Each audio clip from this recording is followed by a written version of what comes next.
It was around 2 p.m. The sun was burning hot, and Lagos streets were filled with noise as usual. Cars honked non-stop, street hawkers called out to passengers, and people rushed in every direction, sweating under the heat. She was standing at the busy junction, waiting for a chance to cross the road. She wasn't anyone special. Just another girl dressed in simple clothes, holding a small plastic bag and looking tired. She noticed an old woman struggling to cross. Her legs were shaking, and she was trying to move quickly, afraid of the speeding cars. Without thinking, the girl quickly walked up and took the old woman's arm gently. "Mama, let me help you cross," she said softly. "God bless you, my daughter," the old woman whispered, relieved. They moved slowly, carefully through the traffic. As they reached the other side, the girl's elbow accidentally touched the side mirror of a sleek black Mercedes-Benz parked beside the road. It was barely noticeable. She didn't even realize she had touched it. But immediately, the door swung open. A man stepped out angrily. He was tall and smartly dressed in an expensive black suit, polished shoes, and dark sunglasses covering his eyes. He looked like someone important, someone used to getting his way. "Are you stupid?" he shouted, removing his glasses and glaring at her. She stopped, confused, still holding the old woman's hand. "Sir!" "You touched my car. Do you even know how much this car costs?" he shouted again, stepping closer. She looked at the car quickly, confused, and shook her head nervously. "Sir, I didn't even realize..." Before she could finish, he raised his hand and slapped her hard across the face. People around stopped, instantly. The street went quiet for a moment. Everyone turned to look. The slap echoed loudly. Her cheek turned red instantly. The plastic bag she was holding fell from her hand, landing softly at her feet. She stood frozen, her eyes wide open, completely shocked. She couldn't believe what had just happened. "Look at you," the man continued, pointing at her angrily. "People like you always touching things you can't afford. Do you have any idea who I am?" She wanted to speak, to defend herself, to explain, but no words came. She just stood there silently, her cheek burning, tears forming in her eyes. A few people shook their heads silently, looking away. Some brought out their phones, recording quietly, but nobody stepped forward. Nobody defended her.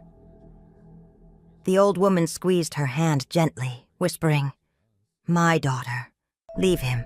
God is watching." Slowly, the girl bent down and picked up her plastics bag from the ground. She took a deep breath, her voice barely audible. "Mama, let's just go." She didn't cry. She didn't shout back. She didn't fight. She just turned around slowly, head lowered, feeling humiliated and ashamed. The crowd watched quietly as she walked away with dignity, the old woman holding tightly onto her arm. The man in the suit hissed loudly, cleaned the mirror of his car with a white handkerchief, and entered his car again. He slammed the door shut and drove off as if nothing had happened. But what he didn't know was this: the girl he had humiliated in front of everyone was no ordinary girl. In fact, she was someone whose name and face he would soon know very, very well. She was the daughter of one of the wealthiest men in the country. She had just returned from abroad after many years away. After the slap, the girl quietly went home without saying a word. Her heart felt heavy, her face still burning with shame. She sat in her room, staring at the mirror, gently touching her cheek. It hurt, but not as much as her heart.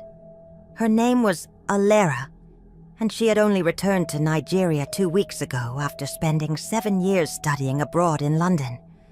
She wasn't a poor street girl. Far from it.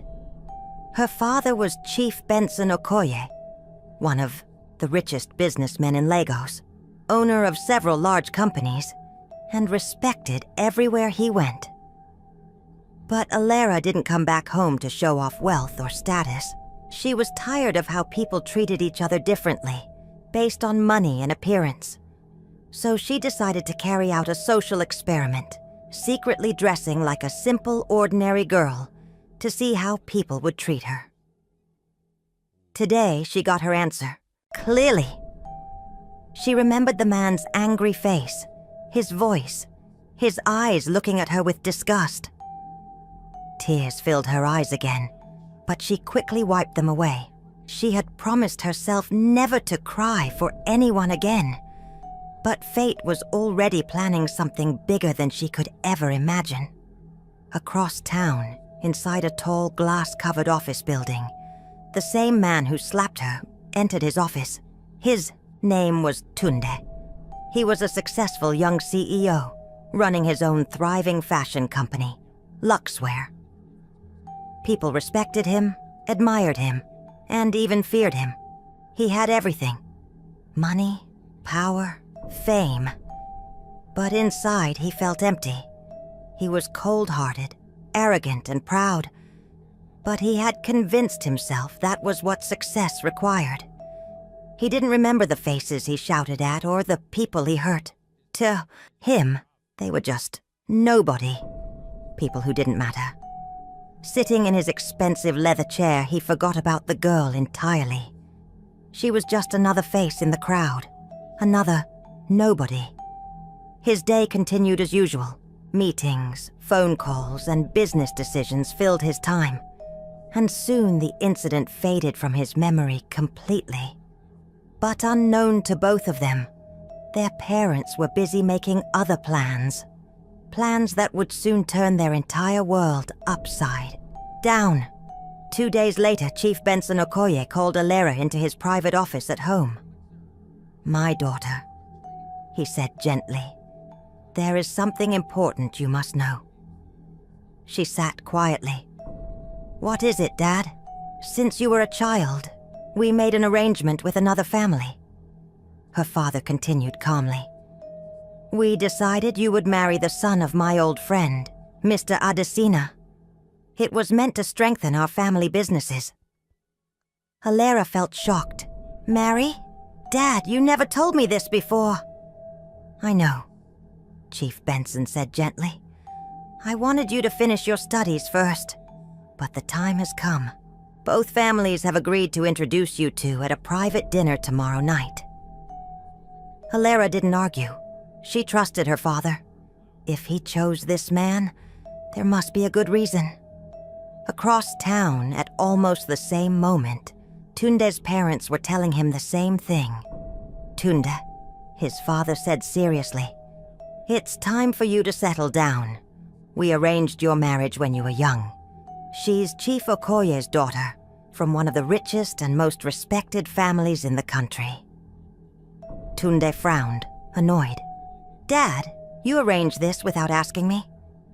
"Yes," his father replied firmly. "The decision is made. You'll meet her tomorrow night. She's smart, educated abroad, and very beautiful. You'll thank me later." Tunde sighed, reluctantly agreeing. He had no choice but to respect his father's wishes. Neither Tunde nor Alera had any idea they had already met. Violently, shamefully, and without recognizing each other. And they didn't yet know an even deeper secret, that they were not just betrothed strangers, but childhood friends, the closest of friends who had once shared everything before life separated them. But that truth was about to come crashing down at the dinner table, changing both of their lives forever. The next evening, both families arrived at the private dinner organized at an expensive restaurant. The atmosphere was calm, peaceful, and elegant. Soft music played in the background as waiters moved smoothly around tables. Nobody at that table knew what was about to happen. Alera arrived first with her parents. She wore a beautiful dress, carefully styled hair, and expensive jewelry. She looked exactly like the rich, educated daughter she was, not the simple girl who had been publicly humiliated just 2 days before. Minutes later, Tunde walked into the room with his parents. He was well-dressed, confident as usual, smiling politely to hide the frustration he felt inside. He didn't like the idea of marrying a woman he had never met. But he had no choice. His father insisted, and he had to obey. Both families exchanged greetings and handshakes. Everyone smiled politely, and the mood was cheerful. Then finally, the moment arrived. "Alera," Chief Benson said with pride. "This is Tunde Adesina, the young man we've told you so much about, your husband-to-be." Alera turned slowly, smiling gently as she faced him. But as soon as their eyes met, everything froze. Her smile vanished, her heart skipped, her body felt suddenly weak. Standing directly in front of her was the same man who had slapped her on the street. Her eyes widened in shock. Tunde stood completely still. His smile disappeared instantly. His eyes searched her face, realizing slowly why she looked so familiar. No, it couldn't be, he thought. Silence filled the room as everyone waited for them to speak. "Is everything all right?" Chief Benson asked slowly, sensing the sudden tension. "Yes," Tunde answered quickly, trying to control his voice. "We're just surprised." Alera didn't speak. Her mind was spinning. She felt angry, embarrassed, and deeply betrayed by fate itself. Their parents began to discuss wedding details, unaware of the storm building inside their children. "Excuse me," Alera said suddenly, her voice shaking slightly. "I need some fresh air." She quickly stepped outside to the balcony. Tunde followed immediately, feeling desperate to explain, but having no idea what to say. They stood outside quietly, the city lights shining beneath them. Alera finally turned to face him, her eyes cold. "Did you even recognize me that day?" Tunde felt ashamed. He tried to speak, but words failed him. She continued bitterly. "You slapped me in front of everyone, humiliated me. And now we're supposed to marry? Alera," he started, but she cut him off. "You didn't even know who I was." "But it shouldn't have mattered. You didn't have to know me to respect me." Her words hit him hard. He knew she was right, but the shame and guilt he felt couldn't be undone. "I'm sorry," he finally said quietly, lowering his eyes. "I can't change what happened." Alera stared at him for a long moment. "You're not the boy I used to know," she whispered painfully. Tunde looked up quickly, shocked. "What do you mean? The boy you used to know?" She paused, suddenly realizing her own slip. She sighed, looking away sadly. "Tunde, you really don't remember me, do you?"